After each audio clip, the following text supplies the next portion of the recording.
Dans le village de Ndiaganyao, la vie avançait lentement comme le soleil qui traverse le ciel. Les habitants se connaissaient presque tous, et les journées étaient rythmées par les champs, le marché et les motos qui passaient sur la piste poussiéreuse. Mais depuis quelques années, une nouvelle chose avait changé les habitudes du village, les smartphones. Même dans les villages, Internet était devenu accessible. Les gens regardaient des vidéos, parlaient avec des proches en ville et rejoignaient des groupes WhatsApp pour échanger des nouvelles. Parmi les habitants de Ndiaganyao vivait un homme nommé Abdou. Abdou avait 34 ans. Il cultivait un petit champ d'arachides et faisait parfois des petits travaux de transport avec sa moto pour gagner un peu plus d'argent.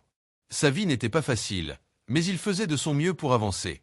Un soir, alors qu'il regardait des vidéos sur son téléphone, une publicité apparut. Gagner de l'argent facilement en ligne. Travail simple. Revenu rapide. Abdou hésita. La vidéo montrait des personnes qui affirmaient gagner beaucoup d'argent depuis leur téléphone. Certains montraient même des captures d'écran avec de grosses sommes. La curiosité prit le dessus. Il cliqua sur le lien. Quelques minutes plus tard, il rejoignit un groupe Telegram où plusieurs personnes parlaient d'un investissement en ligne. Le principe semblait simple, déposer un peu d'argent et le système multiplierait les gains. Au début, Abdou resta méfiant. Mais les messages du groupe semblaient convaincants. Beaucoup de personnes disaient avoir déjà retiré de l'argent. Un administrateur du groupe lui envoya un message privé. « Commence petit. Tu verras que ça fonctionne. » Abdou réfléchit longtemps. Finalement, il envoya une petite somme. Le lendemain, l'application montrait un bénéfice. Il réussit même à retirer une petite partie de l'argent.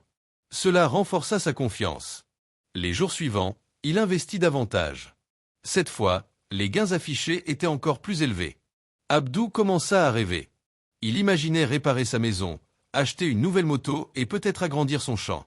Mais un jour, quand il essaya de retirer son argent, un message apparut. Paiement bloqué. Frais de déblocage requis. L'administrateur du groupe lui expliqua qu'il devait payer une petite somme supplémentaire pour libérer les gains. Abdou envoya l'argent. Puis un autre message apparut. Encore des frais. Encore un paiement. Petit à petit, Abdou comprit qu'il y avait un problème.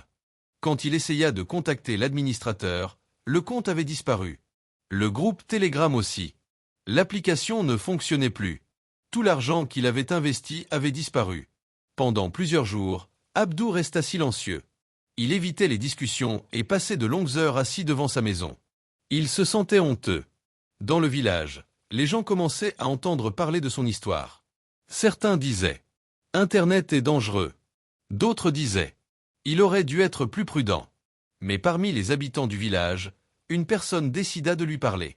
C'était Mamadou, un cousin qui travaillait dans une petite entreprise informatique dans une ville voisine. Un week-end, Mamadou vint rendre visite à sa famille et apprit ce qui était arrivé. Il s'assit avec Abdou sous un arbre à côté de la maison. « Ce qui t'est arrivé arrive à beaucoup de gens », dit-il calmement. Abdou baissa la tête. « J'ai été naïf. » Mamadou secoua la tête. « Non. Les escrocs sont devenus très intelligents. Ils savent comment convaincre. » Puis il expliqua comment fonctionnent ces arnaques, les faux investissements, les faux gains au début, puis les frais qui apparaissent.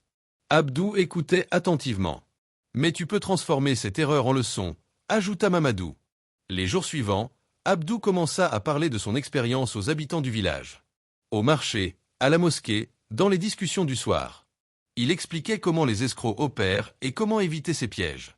Peu à peu, son histoire devint un avertissement pour les autres. Plusieurs habitants avouèrent avoir reçu des offres similaires sur leur téléphone. Grâce à l'expérience d'Abdou, ils décidèrent de ne pas envoyer d'argent. Un soir, alors que le soleil se couchait sur les champs d'arachides, Abdou regardait son téléphone. Il savait maintenant que l'Internet pouvait être une opportunité, mais aussi un danger. Et parfois, une erreur douloureuse peut devenir une leçon qui protège beaucoup d'autres personnes. Dans le village de Ndiaganyao, les habitants avaient appris quelque chose d'important. Tout ce qui brille sur Internet n'est pas forcément de l'or. Et la prudence vaut parfois plus que la promesse d'un gain facile.